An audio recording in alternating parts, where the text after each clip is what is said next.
हरे कृष्ण। हरे कृष्ण।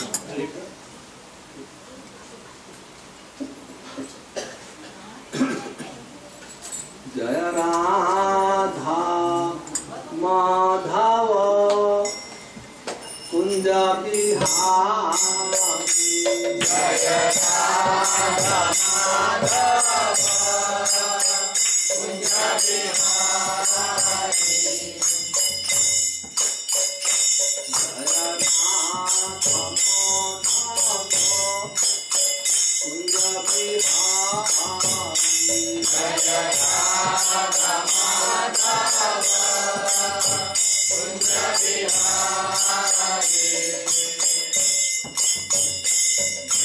गोपी जन वल्लभ गिरिवरधारी। जय गोपी जन वल्लभ गिरिवरधारी।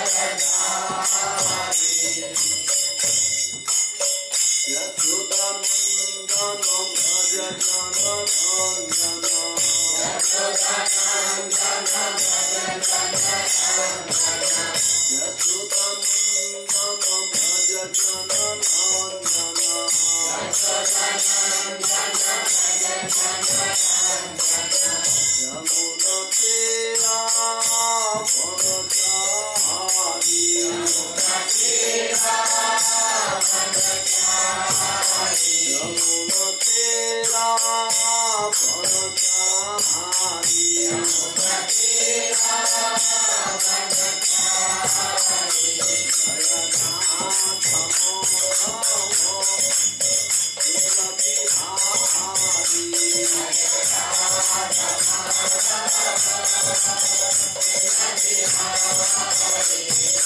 गोपी जन वल्लभ गिरिवरधारी।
श्रीमद् भक्ति वेदांत स्वामी श्रील प्रभुपाद की ग्रंथराज श्रीमद् भगवद गीता की जय।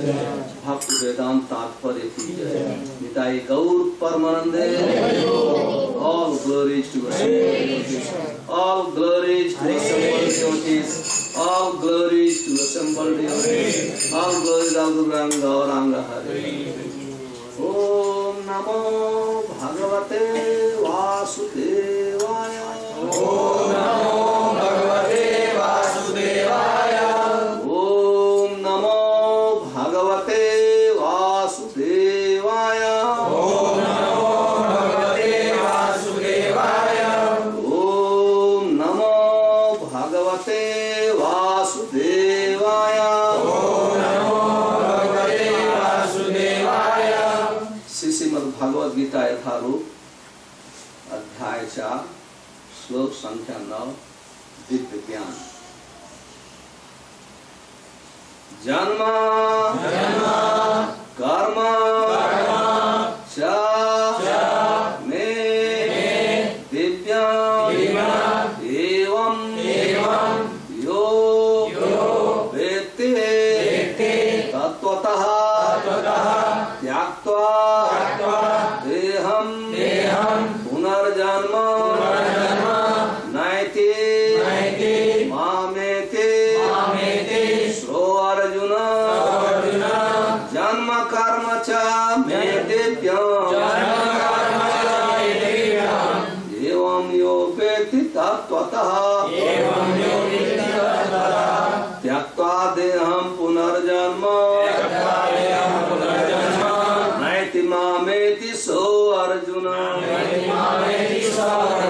जन्म कर्म च मे दिव्यम् एवं यो वेत्ति तत्त्वतः त्यक्त्वा देहं पुनर्जन्म नैति मामेति सो अर्जुन। इसका अनुवाद इस प्रकार से है, कृपया हमारे पीछे दोहराने का कष्ट करें।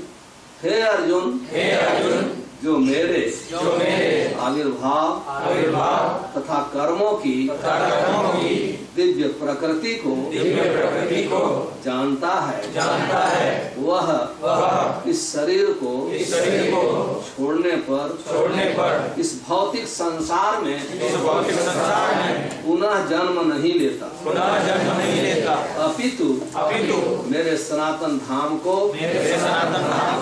प्राप्त होता है। तात्पर्य ऐसी भक्ति वेदांत स्वामी श्री प्रभुपाद की जय। छठे श्लोक में भगवान के दिव्य धाम के से उनके अवतरण की व्याख्या हो चुकी है।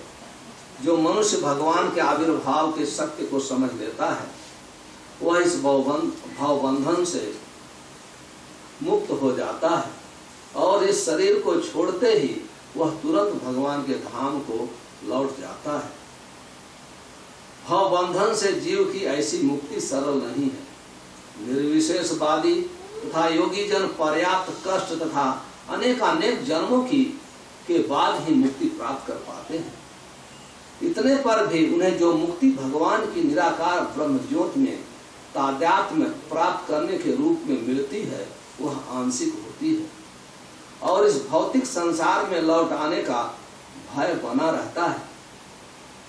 किंतु भगवान के शरीर की दिव्य प्रकृति तथा उनके कार्यकलापों को समझने मात्र से भक्त इस शरीर का अंत होने पर भगवत धाम को प्राप्त करता है और उसे इस संसार में लौट आने का भय नहीं रहता। ओम अज्ञानम तिमिरन्धस्य ज्ञानाञ्जनशलाकया चक्षुरुन्मिलितं येन तस्मै श्रीगुरुवे नमः। श्री चैतन्य मनोभीष्टं स्थापितं येन भूतले स्वयं रूप कदा मह्यं ददाति स्वपदं। वन्देऽहं श्रीगुरो श्रीभगवत्पादं श्रीगुरुं वैष्णवांश्च श्रीरूपं साग्रजातं सर्वगतनाथं तं सजीवं साद्वैतं सावधूतं परिजनसहितं कृष्णं चैतन्यदेवं श्री राधा कृष्ण पादान् सहगणललिता श्रीशाखान्वितांश्च। हे कृष्ण करुणा सिन्धु दीनबन्धो जगत्पते गोपेश गोपिकाकान्त राधा नमोस्तुते। तप्त कांचन गौरांगी राधे वृंदावनेश्वरी विश्वानुसुते देवी प्रणमामि। वंदे अनंत अद्भुत ऐश्वर्यं श्री चैतन्य महाप्रभुं नीचोपयति प्रसादात् स्यात् भक्ति शास्त्र प्रवर्तकम्। नमो महावदन्याय कृष्ण प्रेम पदाय कृष्णाय कृष्ण चैतन्य वंदे अनंत अद्भुत ऐश्वर्यं श्री नित्यानंद ईश्वरं यथेच्छया तत्प्रकाशम् अज्ञानात् निरूपितम्।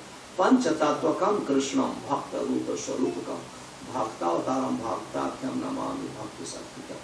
वंशा कल्पतरुभ्यश्च कृपा सिन्धुभ्यैव च पतितानां पावनेभ्यो वैष्णवेभ्यो श्री कृष्ण चैतन्य प्रभु नित्यानंद श्री अद्वैत गदाधर शिवासादि गौरभक्तवृंद। हरे कृष्णा कृष्णा कृष्णा हरे हरे, हरे राम राम राम हरे हरे। सर्वप्रथम अंतर्राष्ट्रीय कृष्ण भावना वृत्त संघ इस्कॉन हरे कृष्णा मूवमेंट से श्रीमान समीर गुप्ता और उनकी धर्मपत्नी तथा गगन गुप्ता का आभार प्रकट करता हूं कि आपने बहुत श्रद्धापूर्वक भगवद गीता हरिनाम संकीर्तन का आयोजन और भगवद गीता का पाठ करने का अवसर प्रदान किया है। इसलिए हम भगवान श्री राधा कृष्ण से प्रार्थना करते हैं कि आपकी मति भगवान की शिक्षा के आधार पर चले। तो हम लोग कई दिनों से भगवद गीता के चौथे अध्याय, जिस अध्याय का नाम है दिव्य ज्ञान, इस अध्याय में भगवान स्वयं ही अपना ज्ञान देते हैं।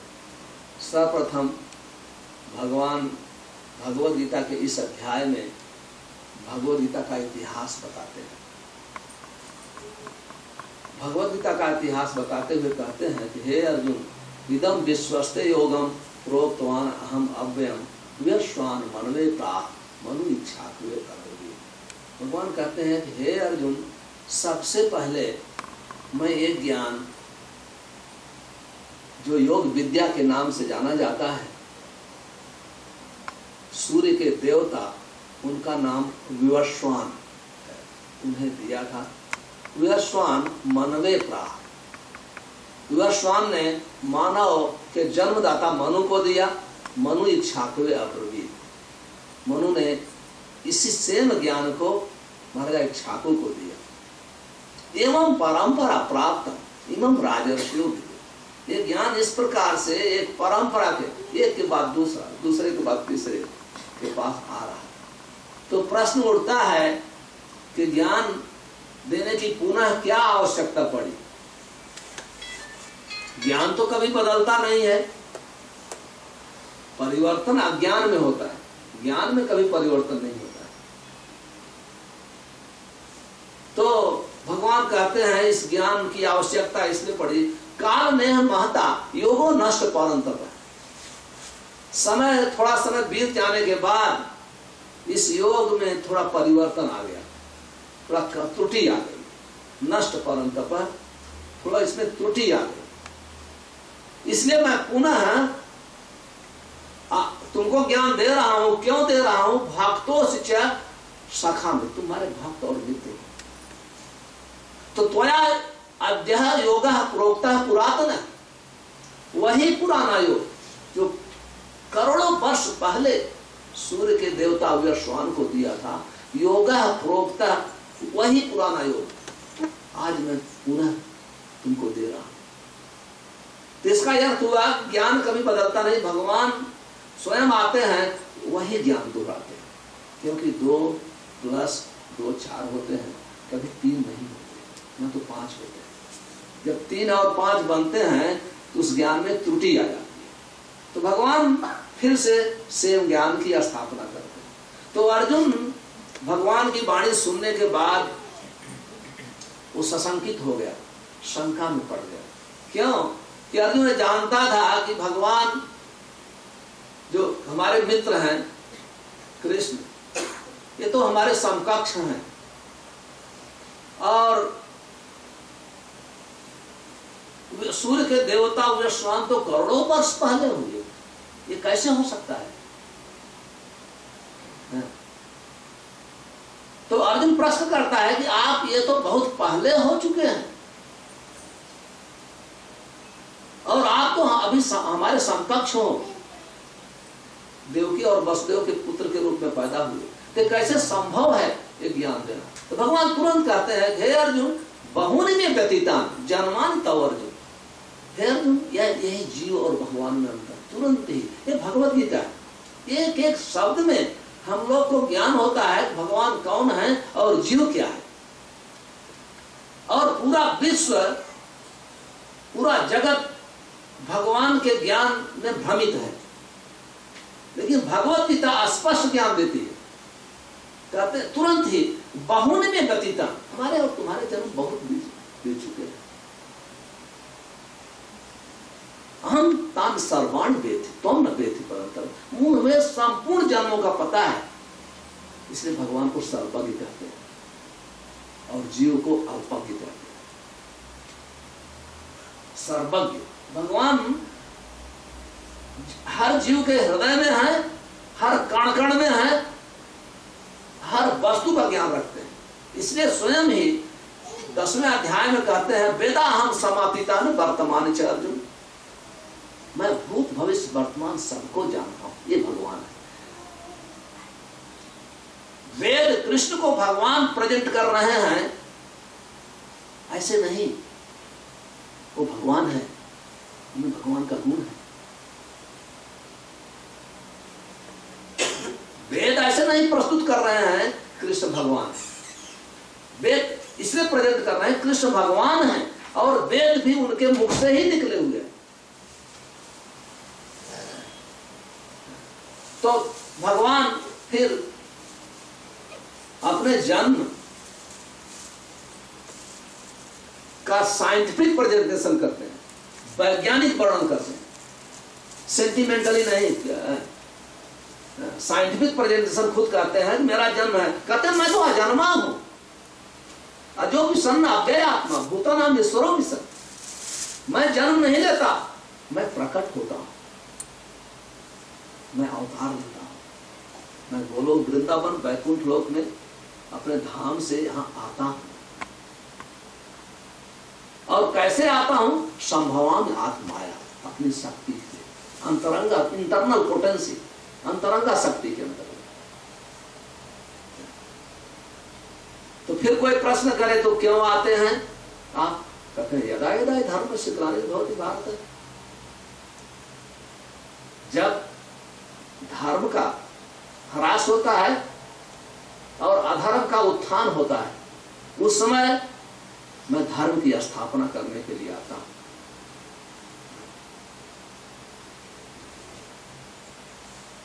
तो ये सब श्लोकों की हम लोग ने पूर्ण रूपेण व्याख्या सुन चुके हैं। आज का श्लोक है, तब कोई प्रश्न करे कि यदि आप आते हैं, आपके जन्म से, आपने जन्म के रूप में आपने वर्णन कर दिया 6ठे श्लोक में, अजो की सन अव्यय आत्मा भूतानाम ईश्वरों की सन, आप अजन्मा हो, अजन्मा का जन्म होता है, प्रकट होते हैं। और कैसे प्रकट होते हैं? आपने कहा संभवामि आत्माया, तो वो आपके जन्म से भौतिक जगत को लाभ क्या है? तब कहते हैं जन्म कर्म च मे दिव्यम एवं योग्यति तत्व, त्यक्तो देहम पुनर्जन्म नैति मामेति सुअर्जुन। कहते हैं जो मेरे जन्म, मैं अपने जन्म का इसलिए वर्णन कर रहा हूं और अपने कर्मों का इसलिए वर्णन कर रहा हूं, जो व्यक्ति तत्व से जान लेगा उसको फिर से जन्म लेना नहीं पड़ेगा।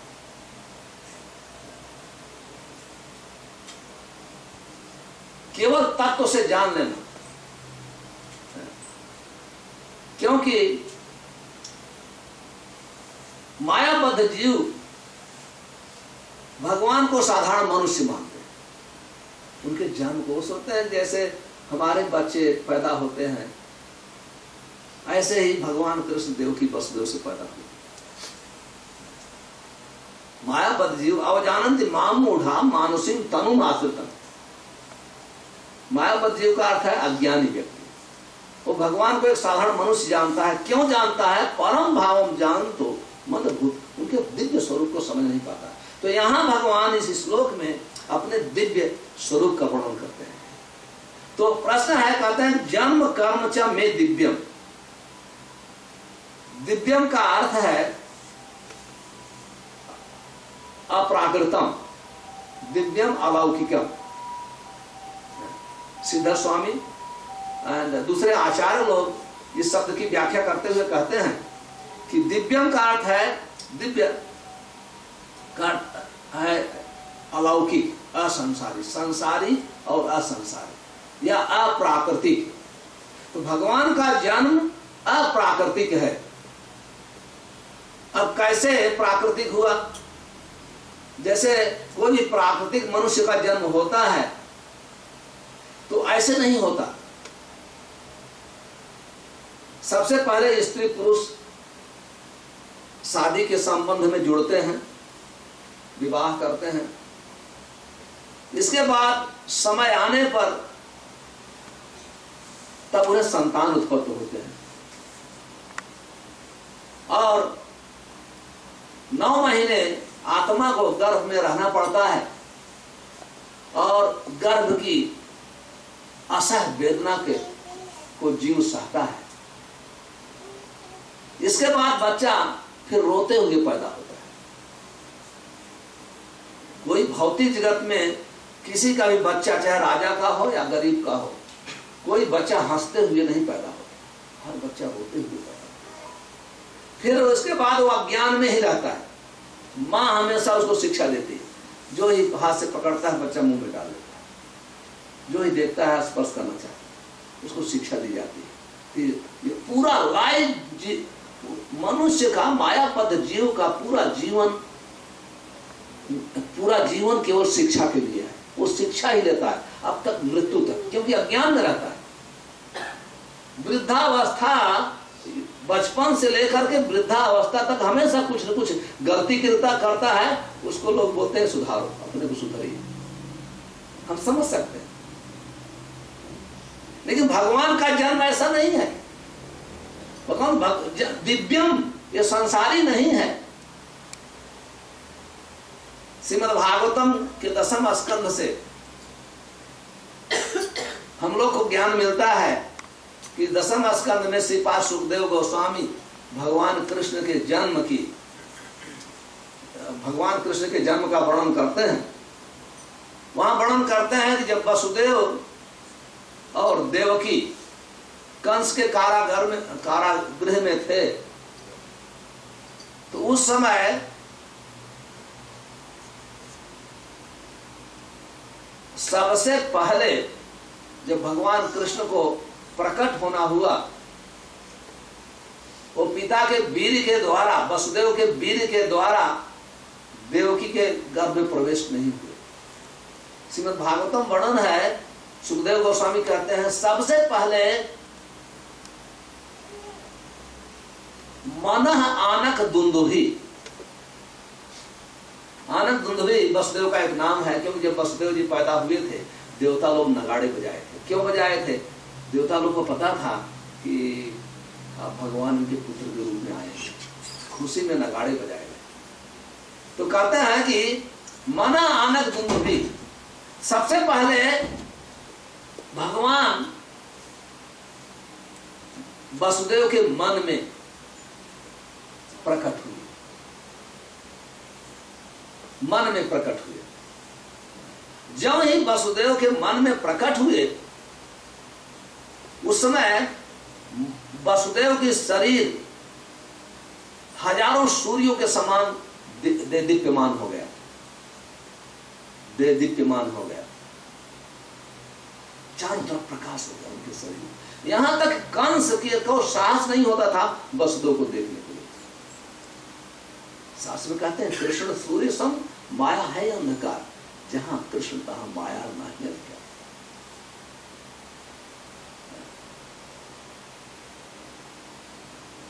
यस्य प्रभा प्रभव तो जगदंध कोटि,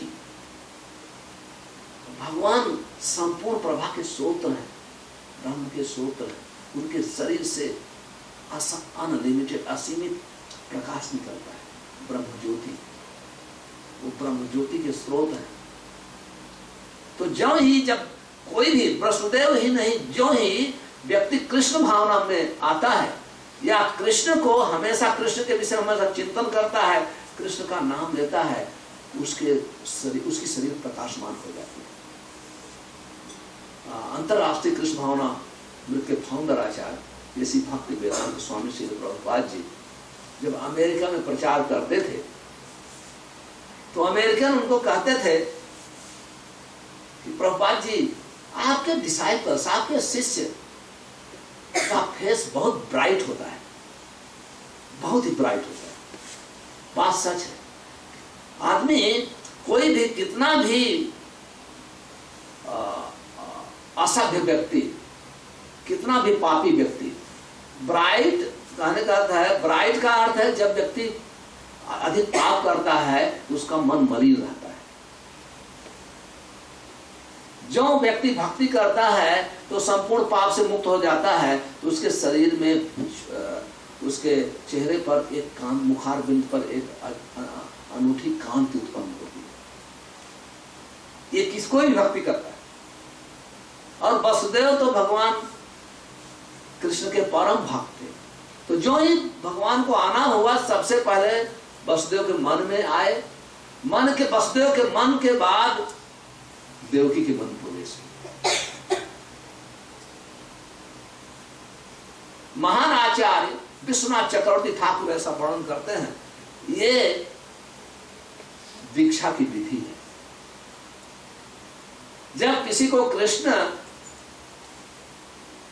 की भक्ति करना होता है, एक सतगुरु जो हमेशा पूर्ण कृष्ण भावना में है, उससे दीक्षा लेना पड़ता है। जब दीक्षा लेते हैं तो उसकी कृष्ण भावना उसके शिष्य में के कृष्ण मन में प्रकट होती है। जैसे वसुदेव के मन से भगवान देवकी के मन में प्रकट हुए, इसके बाद देवकी के हृदय में प्रकट। जब ही देवकी के हृदय में प्रकट हुए, संपूर्ण देवी देवताओं को पता चल गया, ज्ञान हो गया, वो आकर सब प्रार्थना कर गए, देवकी के गर्भ की स्तुति करने लगे। श्रीमद् भागवतम वर्णन है।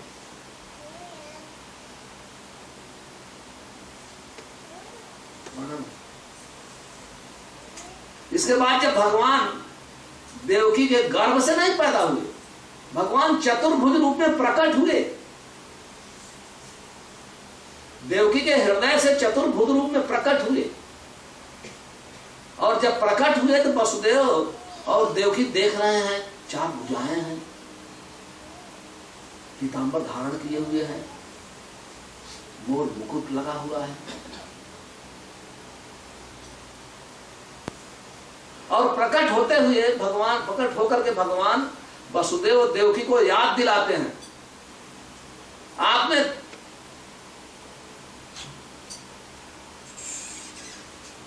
मुझे पुत्र रूप में प्राप्त करने के लिए बहुत तपस्या किया। बहुत पहले के लोग जो स्पेशली ब्राह्मण, क्षत्रिय और वैश्य, जो इस पहले कोई भी महान व्यक्ति पुत्र प्राप्ति के लिए तपस्या करता है। वो कुत्ते बिल्ली जैसे बच्चे नहीं पैदा करते, वो तपस्या करते। आप कहीं इतिहास में देखेंगे कि पहले महान लोग सब ने तपस्या के बल पर पुत्र उत्पन्न करते थे। वो खेल खेल में पैदा नहीं करते थे। इसलिए आज हम लोग बच्चे खेल खेल में पैदा करते हैं, इसलिए हमारे बच्चे कुत्ता बिल्ली होते हैं, हमेशा भौं भौं करते हैं, हमेशा दुखी देते हैं। लेकिन पहले के सभी लोग वो तपस्या के बल पे पुत्र प्राप्त करते थे, इसलिए पुत्र अपने कुल की रीति को मेंटेन करते थे। परिवार, जनरेशन उनके पुत्र हैं, और जैसे जिसको पुत्र चाहिए उसको पुत्र मिल सकता है। ये शास्त्र में वर्णन है। यदि आपको चाहिए कृष्ण भावना में बच्चे पैदा हो, निश्चित 100%, यदि हम नियम पालन करेंगे तो ऐसे ही बच्चे होंगे। तो वसुदेव और देवकी चाहते थे कि भगवान कृष्ण स्वयं हमारे पुत्र बने, इसलिए वो तपस्या की और बहुत कठिन तपस्या की। और उनकी तपस्या के परिणाम स्वरूप भगवान प्रकट हुए। और भगवान ने उन्हें वरदान दिया कि मैं 3 जन्मों में आपका पुत्र बनूंगा। 3 जन्मों में। तो जब भगवान कृष्ण चतुर्भुज रूप में प्रकट हुए तो अपने माता पिता को याद दिला रहे हैं। वो याद दिला रहे हैं कि आपने 3 जन्मों में अपनी तपस्या किया था, मैंने आपको वरदान दिया था कि 3 जन्मों में मैं आपका पुत्र बनूंगा। तो पहले जन्म में आप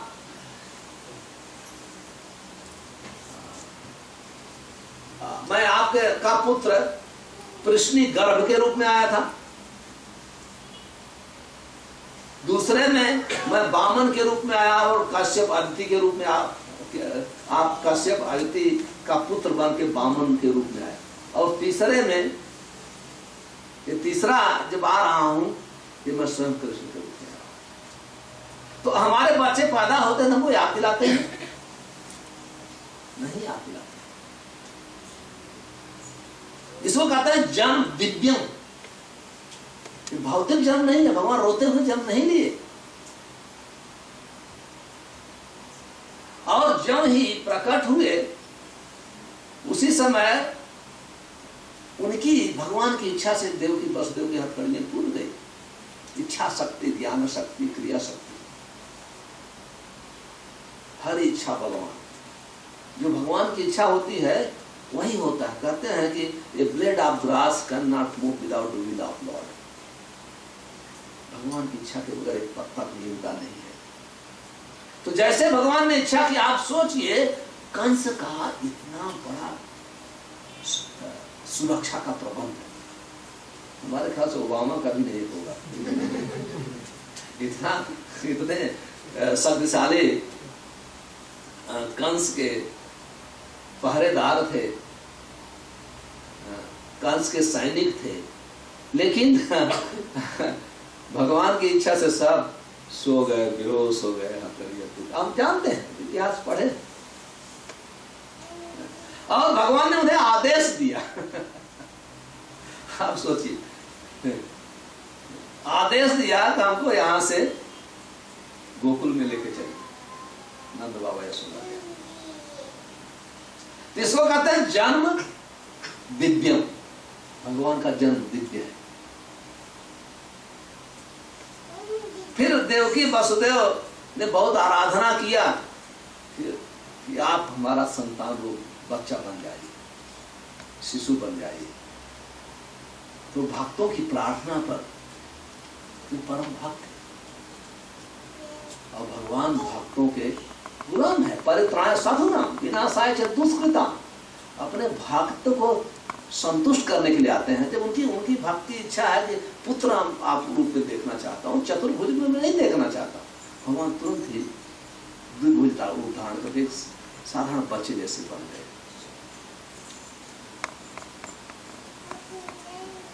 तो भगवान कृष्ण का जन्म, जो कहते हैं कि मेरा जन्म दिव्य है, अलौकिक है, असंसारी है। तो जैसे संसार में जैसे बच्चे जन्म लेते हैं, ऐसे भगवान का जन्म नहीं हुआ। ऐसा जन्म नहीं हुआ। अभी कर्म च दिव्यम। भगवान का कर्म ही दिव्य है। तुरंत ही आदेश दिया कि मुझे ले चलिए गोकुल में। जब गोकुल में आए, थोड़े ही दिन, चंद दिनों के थे, तो पूतना उनका वध करने आए।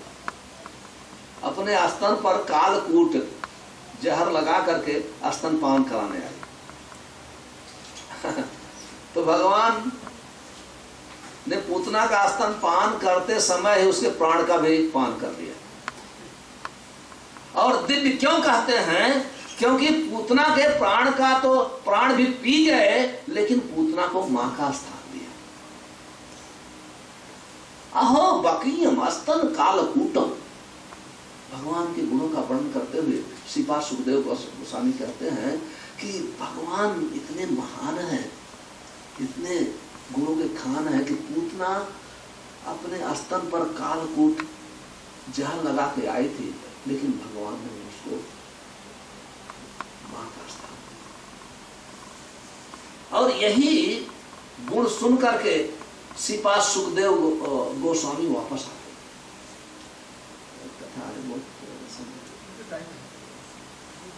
तो ऐसे है, वर्णन है, भगवान के गुणों का वर्णन कर रहा हूं कि ऐसा गुण है कि शास्त्र में कहा गया है, आत्मा राम है गुण है निर्गंधा उर्कम कुर्वन्त आहेतुकीम भक्ति इत्थम भूत। आत्मा राम, जो आत्मा राम उसको कहते हैं जो स्वयं में रमण करते हैं, उनको बाहर आने की जरूरत आवश्यकता नहीं पड़ती।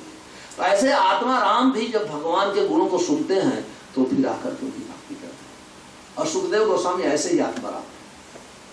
व्यास ऋषि ने बहुत तपस्या किया था, व्यास ऋषि बहुत तपस्या किए और किए, इसलिए तपस्या की मुझे एक संतान होगा, उसे मैं श्रीमद् भागवतम सिखाऊंगा और भक्ति करेंगे। इसलिए उन्हें एक पुत्र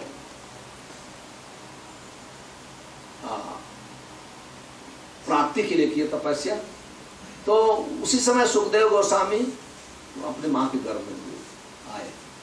तो सुखदेव गोस्वामी 12 साल तक अपनी मां के गर्भ में ही रह गए,